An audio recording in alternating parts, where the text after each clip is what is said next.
Hey everyone, let's talk about the latest international rosters announced, specifically for Nations and World Juniors. I'll probably talk about more Canada for the World Juniors, but it'll be a little bit of a rant, but I've had time to think about it. As you can see, I'm in a hotel room, so I've been traveling.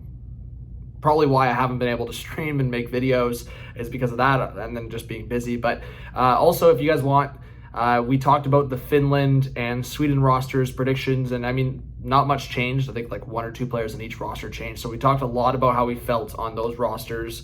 I'm going to be posting more for channel members. So if you want to become a channel member, I think it's like $1 a month to get access to these videos. So if you want to do that to support the channel, not going to give it too many shouts, but that's where we talk about some other stuff. So if you want some exclusive content, it's there. Anyways, Canada, US for Four Nations, Canada for World Juniors. I have to rant a little bit. It's a bit of a rant here because I think when you look at specific skill players, you know what, I always see back and forth. I see both sides of, like, when you're building a roster, you want to really pick the best players available, but at the same time, you need to look at certain aspects, whether it's penalty killing, face-offs, certain matchup games, size, right? And I think specifically for Canada, we're going to talk about this in a second. On the defense, they went for size for a couple selections. So thank you so much for watching. If you're a new subscriber, welcome. Hit that like button, notification bell. Definitely comment your thoughts below. Let's start with Canada World Juniors, then we'll get into the Four Nations. I know a few people have asked me about it. So World Juniors, this is what bothers me. And it's relevant for the Four Nations conversation as well. I understand biases. I have my own biases. Like, I mean, Morgan Rielly's one of my favorite players. I always talk about him. I understood he was likely not making Canada.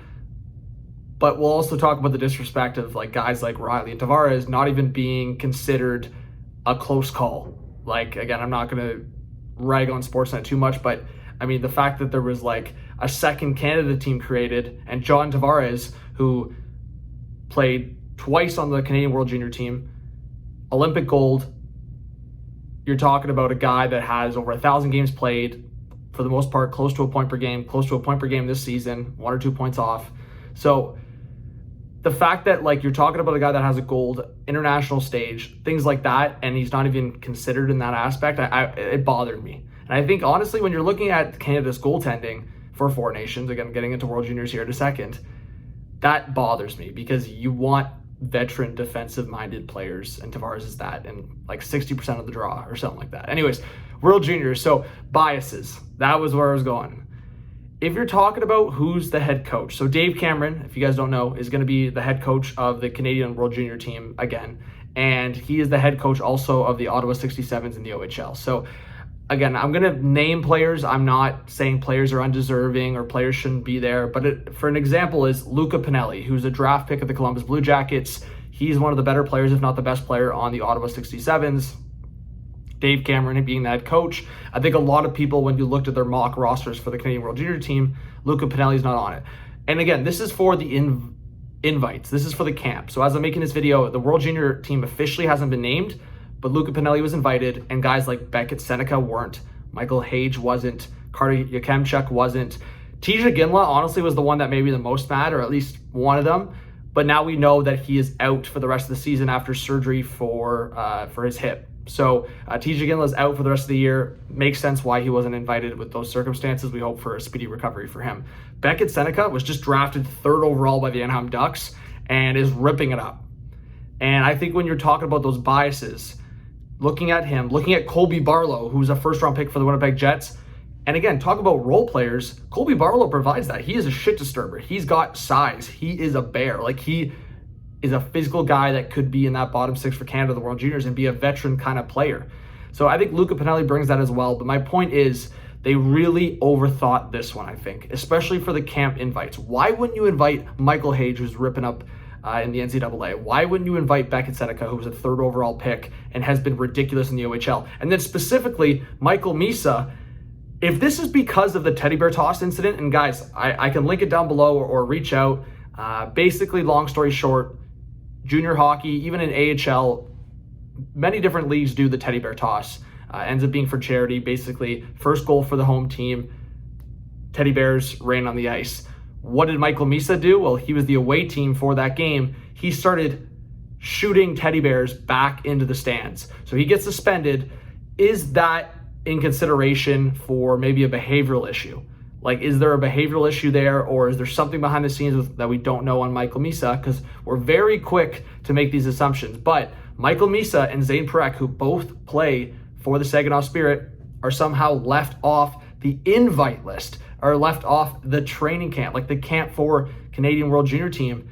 And if I'm being honest, on paper, those two guys should be top notch on that team. As in, Zane Parekh should be a top 4 defenseman on that Canadian World Junior team, and Michael Misa should be a top 6 forward on the Canadian World Junior team. So this is not on ice. I'm not going to speculate. I'm not going to make, but at the end of the day, there's something else there, and we don't know. We don't know, and I'm not going to speculate, but for the on-ice performance, if this was evaluated specifically for on-ice performance, I have a huge issue with it, because those two guys, skill-wise, are two of the best to potentially be on this team, and they're not even invited to camp.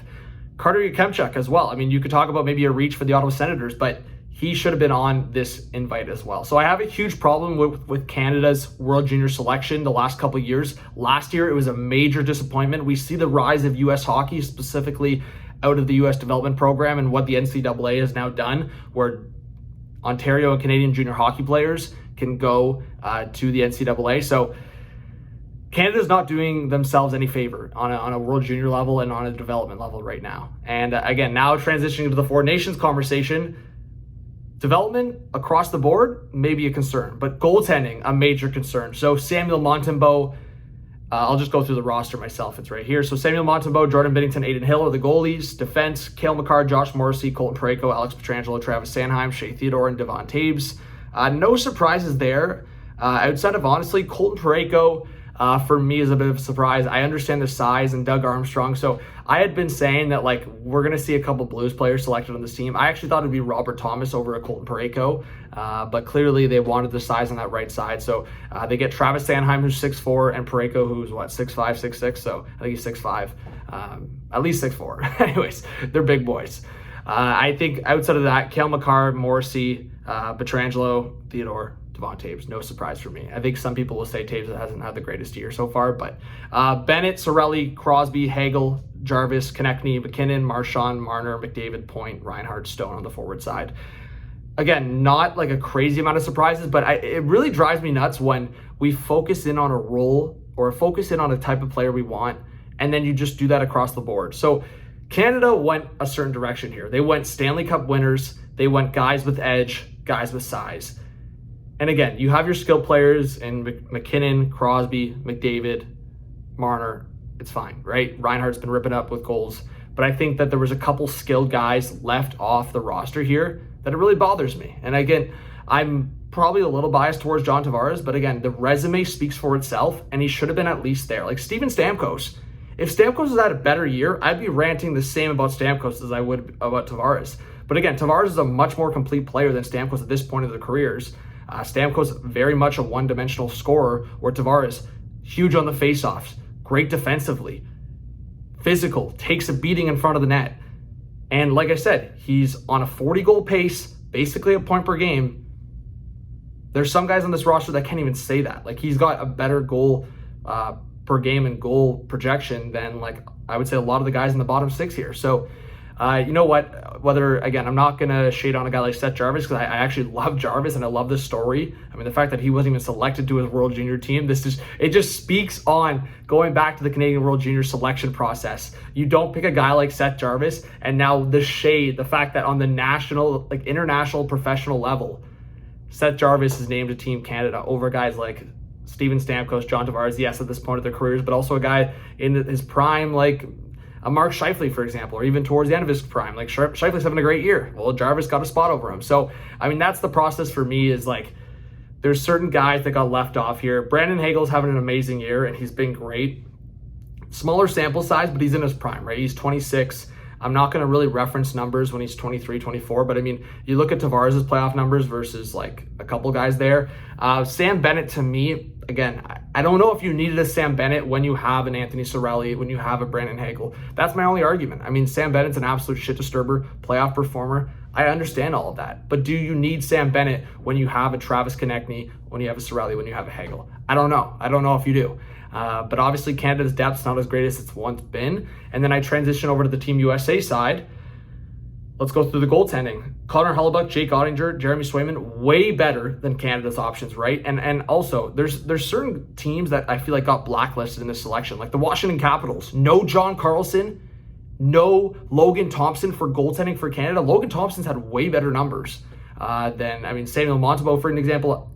I'm going to play devil's advocate. Montembeault plays for the Montreal Canadiens, and they are dog water this year and have been. So you can't really focus too much on the save percentage there. But yeah, Hellebuyck, Ottinger, Swayman, huge upgrade.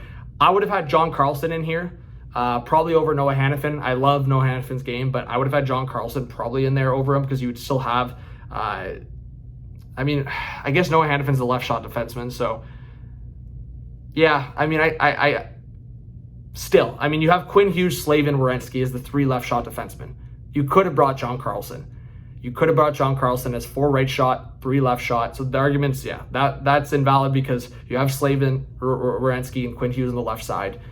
You should have, honestly, in my opinion, you should have picked John Carlson. Is this because Team USA is looking into the future to the Olympics? Hannafin's good buddies with Jack Eichel. This is a short tournament. They want some chemistry there.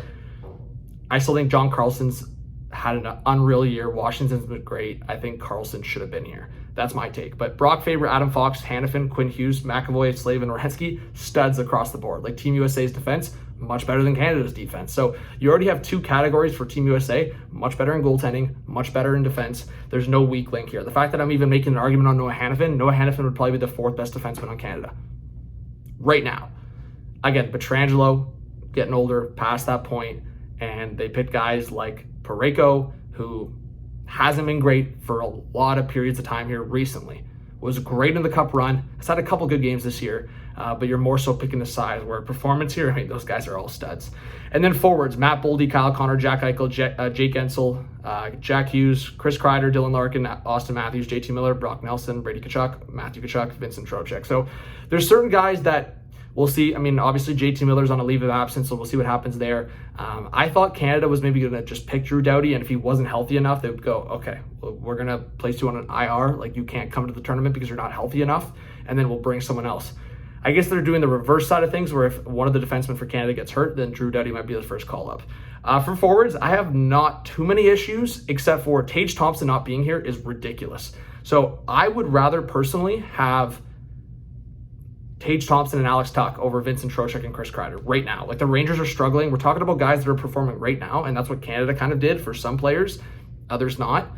Team USA did that for some players and then didn't for this, because Trocheck, he had a great playoff run. He's been a great playoff performer, but right now, and same with Kreider. Kreider's ridiculous in the playoffs. Kreider, Trocheck, it hasn't been happening. I think Kreider's got like half a goal per game. I don't even know if he has an assist. Like, he's just been ripping goals, but Trocheck and Kreider, obviously unreal in the playoffs. I would have picked Tage Thompson and Tuch, but again, I see the argument for the playoff performances, and frankly, Thompson and Tuch don't have the playoff experience with the Sabres, at least. Tuch obviously has the experience with the Golden Knights, and then that makes the argument further that maybe you bring in a Tuch to play with the Golden Knights because there's some familiarity there, obviously, with the organization, but again, at the end of the day, Eichel got traded for Tuch, so maybe there's some stuff there, but I don't know. Anyways, long story short, I don't have huge issues outside of the Tage Thompson thing. He should have been here, but Team USA is stacked. You could have also made an argument for like a Cole Caulfield and just having Patrick Kane there as like the 13th forward for like kind of like a super boost if you're in need. I don't know, power play guy. But again, for the same reasons why Canada didn't pick Steven Stamkos are the same reasons USA didn't pick Patrick Kane. A little bit more one-dimensional. So I like the balance US has. I definitely like the selections of US over Canada. And at the end of the day, I could be nitpicky with the Tage Thompson thing, things like that, and John Carlson. But I have a little bit more issues with Canada and their selection, both on the World Junior level and the international level. Again, I like the balance. Literally most of them were my selections. The only guys that were a bit of a surprise to me were Sam Bennett and Seth Jarvis. That's it. Everyone else, I had an idea. Sorelli kept getting mentioned, so in my head, I knew it was going to be like a defensive or two-way type of player. So if it wasn't like a Robert Thomas, it was probably going to be like a Sorelli. So